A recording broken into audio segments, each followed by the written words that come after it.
Headlines kan mga bareta, 6.8 million pesos na kantidad ng shabu na kumpiskar sa duwang suspek sa anti-drug buy-bust operation sa Ciudad Dingnaga kan subagong aga. Nakumpiskar na shabu sa anti-drug buy-bust operation kan subagong aga sa inkaya ibabagsak kan mga suspek. Lokal na gobyerno kang Naga nakapautang ng 9 million pesos sa mga negosyanteng apektado kan pandemya. Sa WhatsApp Bicolandia, ika-75th founding anniversary kang Naga College Foundation naging solemne asin maugma. Diyos marhay na hapon. Ako si Mark Mendoza, ang sa indong tagapaghatod bareta. 6.8 million pesos na kantidad ding shabu na recover sa Joint Anti-Drug Buy-Bust Operation kan mga otoridad. Digdi sa Ciudad Dingnaga kan subagong aga. Ang bilog na detalye sa report ni Melvin Machado. Alas 5:15 ninaamay na pagkaaga kasubago ka maaresto sa ginibong Joint Anti-Drug Buy-Bust Operation sa C5 Barangay Babulo, Ciudad Dingnaga ang mga sospek na sinda Heroji Tesoro Iclarion, residente kang Barangay Peñafrancia, Ciudad Dingnaga, San Froilan Teves, kang Minalaba, Camarines Sur. Bit-bit ang kinakarkulong 10 kilong shabu na nagkakantidad sa 6.8 milyones pesos, mantang lunad din sa van na sumuthali pang Tagkawayan, Quezon. Hindi pa natin alam yung exact na kilo, pero more or less 1 kilo po ito. Ang dalawa pong nahuli natin ay sina Heroji Tesoro at Froilan Teves. Si Mr. Tesoro po ay from Barangay Peñafrancia dito sa Naga City at si Froilan Teves po ay from Minalaba, Camarines Sur. May sarong bulan naman subot na tinatrabaho kan mga operatiba ang nasabing sospek. Orog na si Tesoro na dati naman nadakop sa pagpapabakal nin illegal na droga. Ang yun nga po as nasabi ni PIO kanina, siya po ay nahuli noong 2019 sa the same violations na illegal drugs. So nalaman natin na tinuloy-tuloy pa rin niya ang kanyang ginagawa ay hanggang sa nahuli po siya ulit ngayong umaga. Huli ta buy-bust operation nadakop ang mga sospek ng unyan nasa custody na kang Naga City Police Office. Mayo subot piyansa ang kasong aatubangon kan mga ini. Para sa GNN TV 48 Naga, Melvin Machado, Newsbreak. Sakaling nakalusot sa mga otoridad ang mga suspetsyado sa inkaya planong darahon ang masarong kilo ning shabu na nakumpiskar sa ginibong anti-drug buy-bust operation. May follow-up report si Melvin Machado. Kung nakalusot sa mga otoridad ang mga sospek na sinda Heroji Tesoro asin Froilan Teves na may bitbit kang 6.8 million pesos na kantidad din shabu, maiwawarak subot ini digdi sa Ciudad Dingnaga asin mga banwaan sa probinsya nin Camarines Sur. Basado man ini sa impormasyon na pinagtao kay Police Colonel Nelson Pacalso hali sa iyang mga operatiba. Nakarating sa akin, ito po ay Naga City at Camarines Sur. Kalamat saka ibang malalapit na bayan dito sa ating sa Naga City. Kinukonsiderar manining dakulang akomplishmento kang Naga City PNP sa liderato ni Police Colonel Pacalso, kasabay naman ang pagpapasalamat na dahil ini na distribuer. Ito po ay malaking accomplishment natin. Ito ay para po matulungan natin ang ating mga kababayan dito sa Naga na at least na hindi na po na-distribute itong drugs na to sa mga tao po. Sa nasabing joint operation kontra illegal na droga, dahil manahiling ng sinyales na manlalaban ang mga suspitsado. Para sa GNN TV 48 Naga, Melvin Machado, Newsbreak. Pamasahe sa bus na may biyaheng Metro Manila, Naga vice versa, mayong pagbabago. Ang detalye sa report ni Cindy Cuesta. Krisis sa ekonomiya ang pigdarakan pandemya asin ang gyera sa pagultanan kan Ukraine asin Russia na nagresulta man sa daing untok na paglangkaw kan presyo nin petrolyo. Sa ibong kaini, kinumpirmar kan manehamiento kan Bicol Central Station na daipang paglangkaw sa pamasahe pasiring Metro Manila, vice versa. 757 hasta 2,500 pesos ang pamasahe. Depende sa pasilidad kan bus, alagad gabus ini aircon. Sa ngunyan po, so kung ano po si dating fare metrics na pinalawas ng LTFRB, yung man po gararayanan susunod doon. Dahil po kasi hindi pwede basta-basta, especially yung mga nasa public transportation, public transport sector, mga bus companies, bus operator, etc. Or dawa, itong mga bakulang bus, public utility jeepneys, si mga UB Express, dahil po sila basta-basta kayo pwede magtaas din pamasahe. Halos oras-oras naman ang halikan naunang bita ng biyahe sa Naga.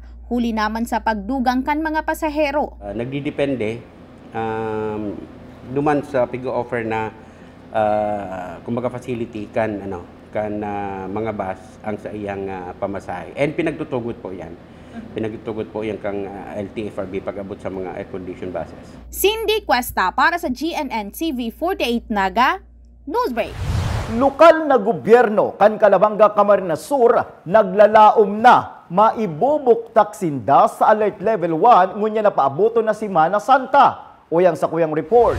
Naglalaom ang alkalde kan Banwaan in Calabanga, Camarines Sur na sana mag-alert level 1 naman sinda ngunya na paaboto na Holy Week season. Time of Holy Week baka mag-alert level 1 kita. Sa alert level 1 ang pagkaaram ko po may mga pinagtutugot na pero nabalitaan ko din po nakaipuhanan din na ang approval kan lokal na gobyerno sa kung ano pa man ang ipapasunod na panuntunan under alert level 1. Alagad, si kun sa alkalde, kung siya man da subuot hahaputon, gusto niya naman, alagad, kaipuhan man giraray na konsultaron, ang mga komunidad, asin ang mga man iba-ibang sektor.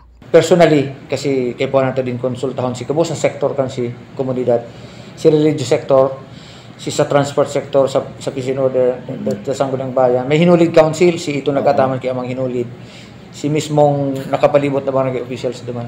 Iko konsultata sa inda.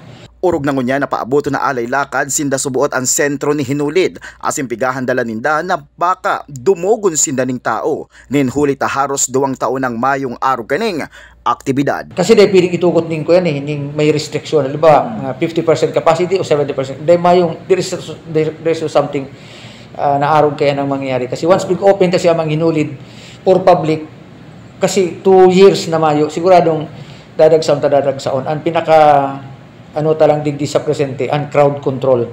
Mark Mendoza para sa GNM TV 48 Naga, Newsbreak. Sa duwang sunod na aldaw, mayong nairehistrong bagong positibo sa COVID-19 sa probinsya ng Camarines Sur. Basado iyan sa COVID-19 case report kan Camarines Sur. 7 ang naka-recover, mayo man binawian nin buhay, alagad igwang nag-otro nin swab test hali sa Banwaan nin Kalakman, Camarines Sur. Ang Camarines Sur ngunyan ang may 76 na active cases, 16,220 na naka-recover as in 627 na pinagbawian nin buhay. Sa pagbabalik kang Newsbreak, 9 million pesos pinautang kan lokal na gobyerno kan Siyudad ng Naga sa mga naapektaran kan pandemya. Yan asin iba pang mga bareta sa pagbalta kan GNN TV 48 Naga Newsbreak.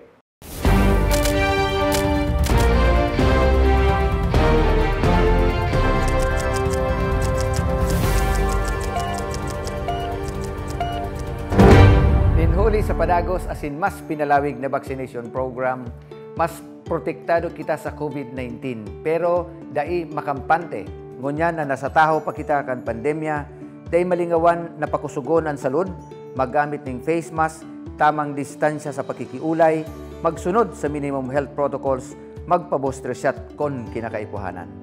Ini po ang sa indong alkalde, Mayor Ed Severo, padagos na maging alerto asin ligtas.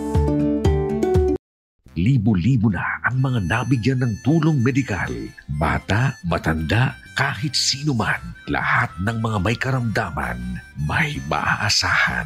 Nagpapasalamat sa Ako Bicol Party List. Hindi po namin makakalimutan ang tulong na dinala ninyo dito sa aming bayan. Maraming salamat po. Dahil iisa lang ang tunay na nagmamalasakit. Ako Bicol, katabang na, kasurug pa. Ang vision ko para sa Pasakaw is tourism. Pasakaw is known as the summer capital of Camarines Sur. Pag nagdigdi ka, di kang mahiling na para maging summer capital ini. Pag nagduman ka sa ibang lugar, dahil nindaaram na igwa palang magayon na beach digdi sa Pasakaw. dakulong mga lugar na dapat mahiling kang mga turista. Especially sa market. Kung aram nindo sa Tsukiji Market sa Japan, gigibuhon tang araw kayan ang market na sa Banwaan. Magkakagbang kitang mga theme park. Actually, naghahanap na nga niya akong mga investor sa pwedeng magkaan ng theme park digde. Inisusuko yung mga vision na kayang-kaya kong gibuhon, na ginigibo ko na para sa Banwaan ko.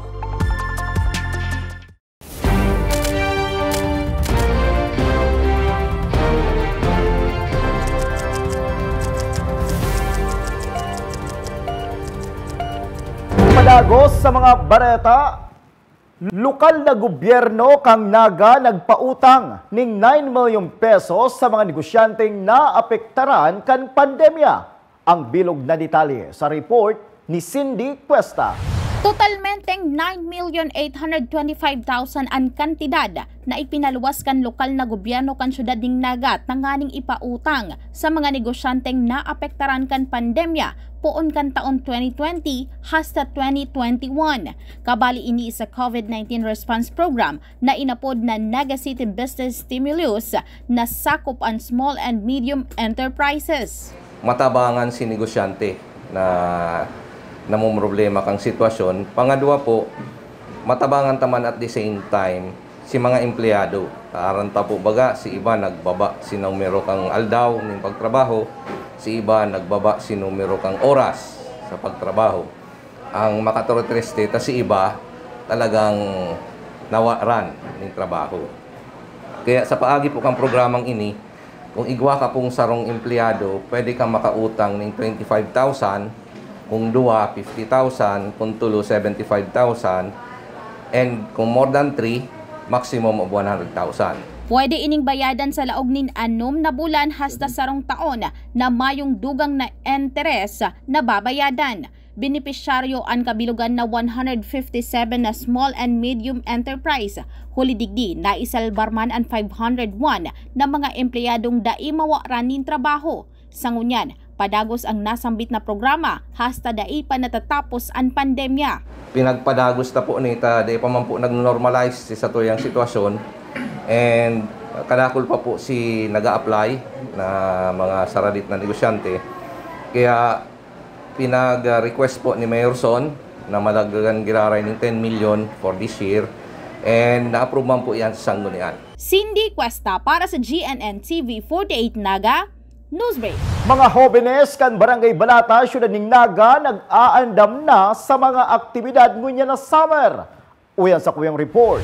Nagpipreparar na ngunyan ang kabataan kan Barangay Balata, syudad ning Naga sa pangingenot man yan is kay Chairman Jonathan San Juan. Ngunyan kayang paaboton na summer sport, arog na sanakan kinagawian, kada na lang maabot ang bakasyon season. Arog ang pagpakawat ng basketball kung sain naglalaban-laban an man iba-ibang zona kanasambitan ng barangay hasta makaabot sa interbarangay kung sain mga barangay naman ang mga nagralaban. Bukod sa bubuhay tagiraray ang mga youth organizations ta. Syempre babalikan ta nagiraray si mga summer sports ta. Kung saan talagang pinupukusan ta ang youth and sports development kan sa tuyang barangay. Yaon diyan ang interbarangay, yaon diyan ang interzone, talagang kaypuhan ning pukusan ang sports na ini kasi halos 2 taon kundi ako nasasala 2 taon nang nakakaagi na talagang nagpundo ang pakawat. Kaya ngunyan, binabalik na ang mga kawat na ini. Saka, tigdalagan taning mga initiatives na mas lalo pang maging active bako lang sa sports, kundi sa iba pang mga programa kang barangay. Sigun pa digdi, nagkaiwa naman da subuot mga kabataan na nag-inquire manungod sa sport ngunyan na summer season sa saindang barangay. Nagahagad na ning mga forms. Kaya nga kami, pakatapos mi na mag-uruli ka mga SK ko, on the spot mataw na kami ka mga forms. Tanganing by next month or katapusan maka-execute ulos. Tauman ni mensahe si SK Chairman para sa iyang mga hobenes sa saindang barangay na dawa naghahanda na sinda sa summer sport dahil man giraray mawara ang pagsunod sa mga health protocol tayaong pa man giraray ang huma nin COVID-19. Mark Mendoza para sa GNN TV 48 Naga Newsbreak. Ginibuman kan sa ugmang hapon ang groundbreaking ceremony para sa ipapatugdok na multipurpose building kang Naga Central School 2. Dakulang tabang man subot ini para sa mga estudyante asin para tukdo na magkaigwa ning dagdag na pasilidad. Ang aktibidad kan sa ugma ang pinanginota ni Alcalde Nelson Ligacion asin Congressman Gabi Bordado. Sa satuyang WhatsApp Bicolandia, Naga College Foundation 75th Founding Anniversary Grand Celebration naging solemne asin maugma. Iyan ang tinutukan na tampok sa WhatsApp Bicolandia ni Cindy Cuesta. Solemne asin kaugmahan ang nangibabaw sa pagselebrar kang Naga College Foundation 75th Founding Anniversary ngunya na aldaw. Pinuunan ini sa pagbenesyon kan estatwa ni NCF founder Melchor Lolo Mel Villanueva na sinaksihan kan sa iyang mga aki, deans, mga paratukdo asin kan bilog na komunidad kan eskwelahan. Si Lolo Mel, sarong pilantropo asin nagpapusog nin edukasyon sa runa. Pinorbaran niya man na solusyonan ang kakulangan kan mga paratukdo na naging giyangan ni imukna ang Naga College Foundation kan 1947. So thank you very much for the NCF community and also a very nice presentation of the CAC and congratulations. Sinabay na ang bendisyon sa tulong bagong lunadan kan eskwelahan, kabali na ang jeep ni Tiger. Naghalo man ang puungaw asin kaugmahan kan madangog ang NCF hymn hatod kan Tigers Band.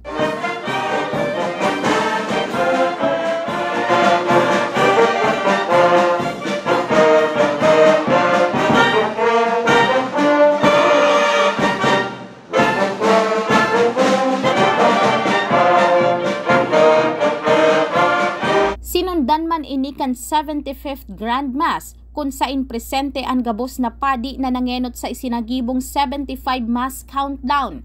Espesyal asin en grande ang selebrasyon kan misa na pinanginotan kan Arsobispo kan Cáceres na si Archbishop Rolando Chuya Terona. You have gathered us in this school community to praise you by your thoughts, by our thoughts, our words, and our deeds. Bless this school for the education of our young people. Bless all the students, the parents, the faculty, the school administrators, non-teaching employees, and all who promote sound education in this community. Bless all the former students as well as all future students.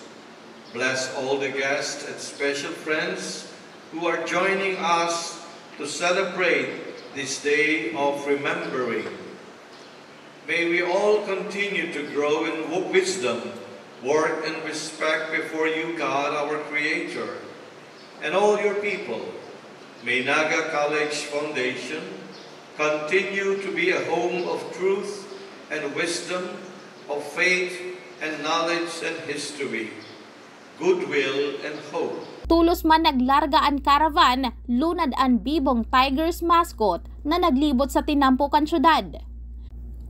Kasumpay kaini, gigibuhon ngunya na banggi ang NCF Diamond Awards kung sain tatawan pagbisto ang mga nominadong alumni na nakapagtaunin magayon na kontribusyon sa nasyon, siring man ang mga presenteng NCF employees na nakapagtaunin dai matatawaran na serbisyo.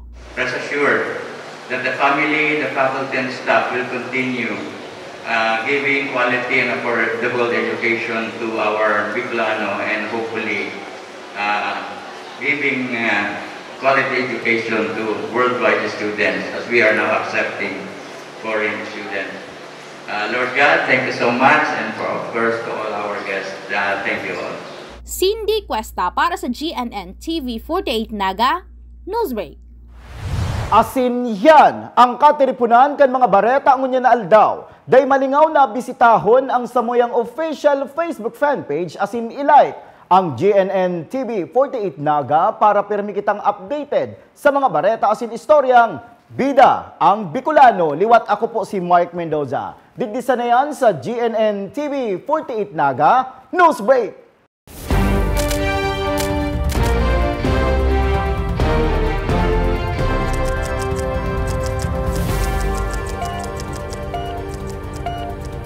Programang ini hatod sa to kan transfer in Ninoy and Cory Avenue in front of CBD Terminal, Naga City. Ski 911. Every Filipino deserves to be beautiful. Located at Mayod Street, Naga City. Ang programang ini hatod sa Indo kan Mr. J Delightful Catering Services.